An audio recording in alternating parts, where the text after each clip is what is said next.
ሰላም ክቡራ ቤተሰብና ሎሚ ከምትሉም ተስተፈላለዩን እዋናዊ ሓደሽቲ ዜናታትን ሒዝናልኩም ቀሪብና ኣለና። ነዚ ቻናል እዚ ድማ ሓደሽቲ ዝኾንኩም ሰባት ላይክ፣ ሼር፣ ሰብስክራይብ እንዳገበርኩም ምሳና ክትጸንሑ ትዘናግዑን ድማ ብፍቕሪ ንሓትት። ኣብዚ ሎሚ እዋን ኣብ ማሕበራዊ ሚድያ ክዘዋወሩ ካብ ዝኣሉ ኣዝዮም ኣዘራረብትን መግረምትን ዘንዙ ተመረጻ ሒዝናልኩም መጺና ኣለና። ኣብዚ ሎሚ እዋን ከዘራርብ ዝዋለ ናይ ህወሓትን ናይ ብልጽግናን ዕርቂ እዩ። ህወሓትና ኣዲስ ኣበባ ኸይዳ ትበሃል ኣላ። እሱ ክርአና ጻንሒትኩም ምሳና ይኹን። ኣብዚ ድማ ሓደ ሓውና በአምሓርኛ ዝግበልና ዘሎ ዜና ብጣዕሚ እዩ ዝገርም። ህወሓትና ኣዲስ ኣበባ ኣትዮም ምስ ኣብይ ኣሕመድ ተስማሚዖም ኣለዉ ይብለና ኣሎ። እዛ ቪድዮ እዚኣ ርኢና እያ ንመለስ። ሓሳብ አስተያየትኩም ድማ ኣብ ኮሜንት ሴክሽን ጻፉልና ይኹን። ሰበርና አስደሳች ዜና ሰምተዋል። በፌዴራል መንግስትና በቲፒኤልኤፍ መካከል የነበረው ውጥረት ተፈቶ ደብረጽዮን አዲስ አበባ መምጣት ከጠቅላይ ሚኒስትር ዶክተር አብይ አህመድ ጋር መወያየታቸው የተዘገበ ይገኛል። ስለዚህ ዜና ምን ትላላችሁ? አስተያየታችሁን ኮሜንት መስጫው ላይ አስቀምጡልን።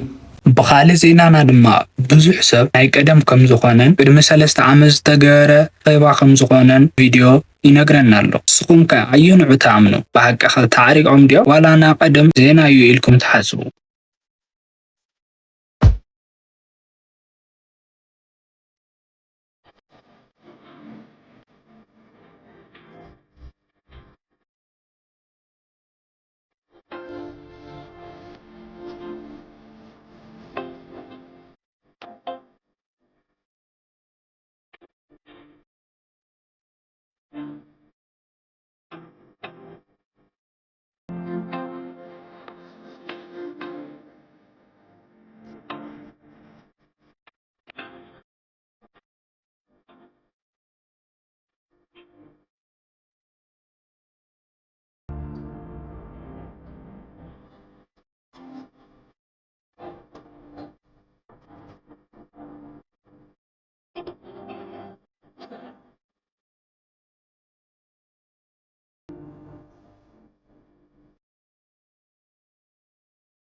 ማለት ሁላችሁንም አመሰግናችኋለሁ። ግን ጠቅላይ ሚኒስትሩ ዶክተር አብይን በጣም ደግሞ በከፍተኛ ደረጃ ማመስገን እፈልጋለሁ።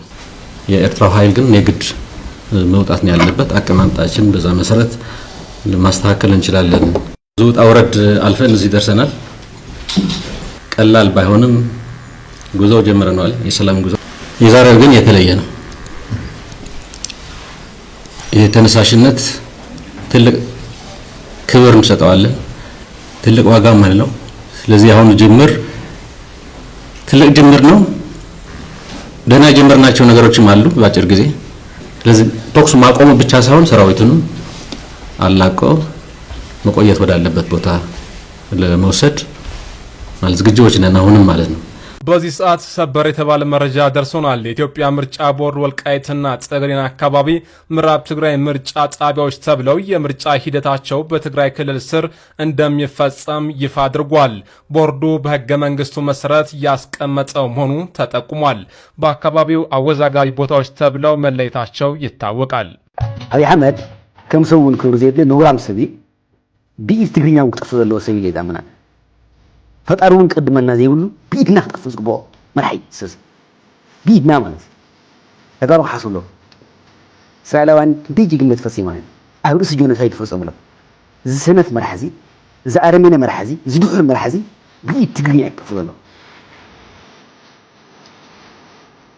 ቢኢድ ትግርኛ ክጠፍ ኣሎ ቢኢድ ተጋሩ ክጠፍ ዝግባ ቢኢድ ካልኦት እውን ክኾነ ይፍቅድ የልና ከምዚ ገይሩ ዘጥፍአናን ዘብረሰናን ከፍርሰና እውን ዝሰርሐ ዘሎ ኣካል ቢድና ክንጥፈሎም። ከምዚ ዓይነት ሓቦ ዘይሕዝ ዘይቃለስ ሰብ ኣብ ምንታይ ኢና ክንጥፎ ኣነ ይርደን። ንከምዚ ዓይነት ድሑርን ኣፅላትን ዝኾነ ስርዓት ድሑር ኣረመኔ ድሕረቱ ጨኻንኡ ተይኻ ብምሉእ ዝብገስ ካብ ፀረ ስልጣነ ዝኾነ ድሕረቱ ዝብገስ ጨኻኑ ኩሎም ኣረመኔያዊ ዝኾነ ስርዓት ዝገበሮም ዘሎ ብምሉኦም ዝዛረቦም እውን ኩሎም ማለት ዲክለር ዝገበሮም እውን ባዕሉ ድሕረቱ እዩ ዘርኢ። ንዚ ድሑር ኣፅናቲ መራሒ ዝኽተሉ ናይ ሓደ ድሑር መራሒ ናይ ሓደ ፅናት መራሒ ክርክባት ክኾኑ እንደልዩ ገኛ ተዛረቡ قرمني أما أرى ولا سرعة مش كله 30 زي سرعة كم فقط مش كله مالت كابعود كلمة من دعي عود كلمة زي أي قول صنع لها من السودان من سيركا من استقراء من سمحر من أوروبا من الصومالي مش كلها كان زبقاي كوزولو بصرو حتى ساعات عد زفرسه كم بتشوفوا في حسب العدي በዚህ ሰዓት ሰበር የተባለ መረጃ ደርሶናል። የኢትዮጵያ ምርጫ ቦርድ ወልቃይትና ጠገዴን አካባቢ ምዕራብ ትግራይ ምርጫ ጣቢያዎች ተብለው የምርጫ ሂደታቸው በትግራይ ክልል ስር እንደሚፈጸም ይፋ አድርጓል።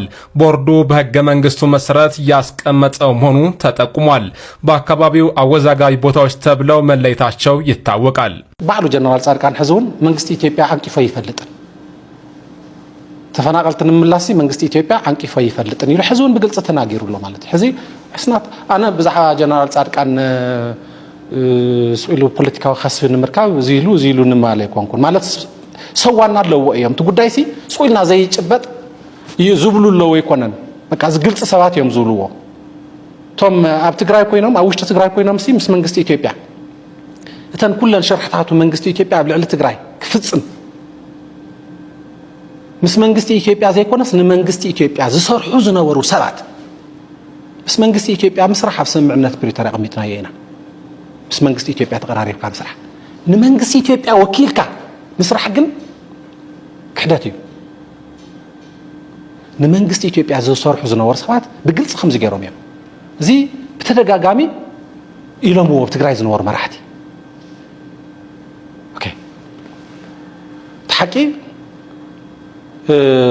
መንግስት ኢትዮጵያ ነቶም ሕዚ ማለት ግልጽ እዩ ስኢልና ውን ካልኦት ወረርቲ ሓይልታት ምዕራብ ትግራይ ጸለምቲ ኣብ ራያ ገለስ ስኢሎም ዓቕሚ ዘለዎም ካብ ዓቕሚ ትግራይ ላዕሊ ዝኾኑ በቃ ስኢሎም ዕርዮም ዝተወደቡ ሓይሊ ዘለዎም ነቲ ህዝቢ ኣንበርኪኾም ክገዝኡ ዝኽእሉ ዓቕሚ ዘለዎም ካልኦት ሓይልታት ከም ዘለዎ ጌርና ምውሳድ ውን ኣነ ድሕሪ ሕዚ ምዕሻው እዩ ዝመስለኒ በቃ ምዕራብ ትግራይ ይኹን ጸለምቲ ይኹን ገለ ይኹን ኣካል ትግራይ ከይኸውን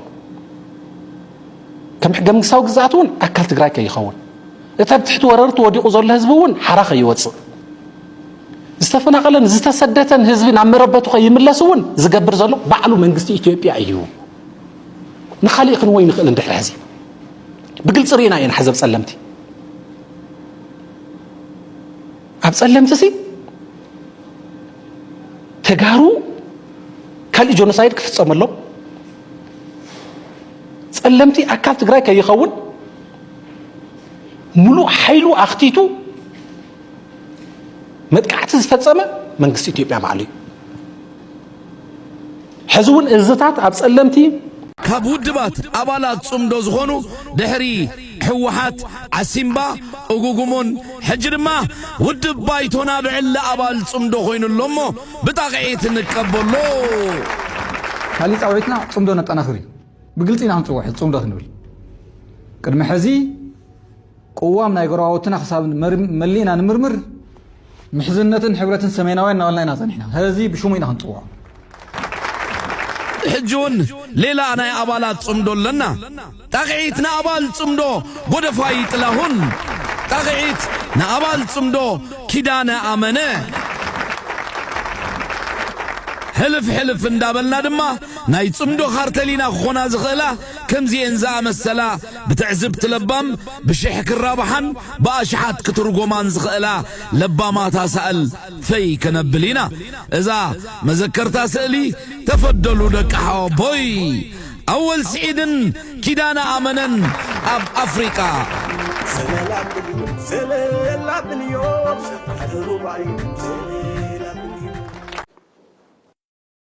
ካብ ዝገርም ስርዓት ሻዕብያ እውን ብዘገደደ መንገዲ ብልምዓት ኣይዓምንን በስግግር ስልጣን ኣይዓምንን ብደቁ እውን ኣይዓምንን ህዝቢ ኤርትራ ከም ዝፍለጥ ፈታዊ ስራሕን ፈጣሪ ስራሕን እዩ ግን ከምኡ ዝመሰለ መንግስት ክርክብ ኣይከኣለን ኩልና ከም ንፈልጦ ሻዕብያ ስልጣን ክህዝ ከሎ ዳርጋ ልዕሊ 300 ፋብሪካታት ኣብ ኤርትራ ነይረን ሎሚ ዳርጋ ኩለን ዓንየን የሉን ሽዑ ሓንቲ ዩኒቨርሲቲ ነይራ ኣስመራ ዩኒቨርሲቲ ትበሃል ንሳ እውን ተኣፅያ እያ ከም ሃገር ኤርትራ ከም ሃገር ሓንቲ ዩኒቨርሲቲ የብሎምን ህዝቢ ኤርትራ ሃገር ገዲፉ ናብ ስደት ይመርሕ ኣሎ እዚ ፍሉጥ እዩ ዩጋንዳ ሱዳን ሳውት ሱዳን ኢትዮጵያ ኬንያ ኣብ ኩሉ ጎረቤታት ይሓደም ኣሎ ሃገር ባዶ ትኸውን ኣላ እቶም ካብ ሃገሮም ዝተሰደዱ ሰሪሆም ከይበልጽጉ ድማ ሰለልቲ ሓዊሱ እናለኣኸ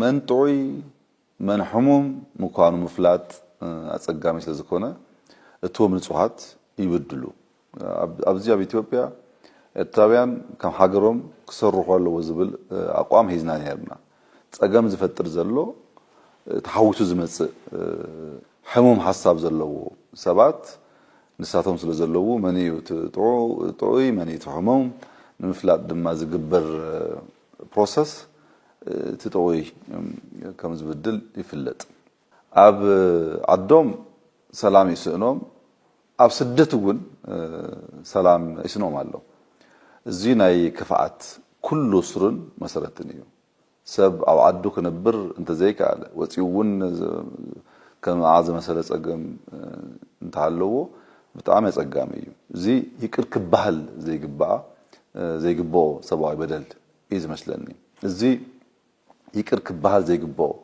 ሰብአዊ በደል እዩ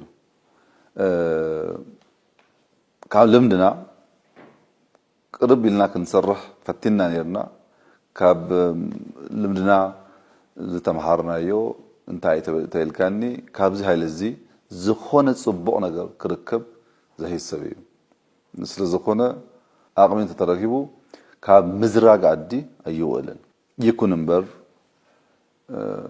ብደንቢ ስለ ዝንፈልጦ ደጊሙ ንህዝብና ክብድል እድል ኣይረክብን ከም ዓይነት እድል ኣይንህቦ ኢና ምናልባች እንተፈቲኑ ድማ ናይ መወዳእታ ፈተነ እያ ትኸውን ኢለ ይዛምን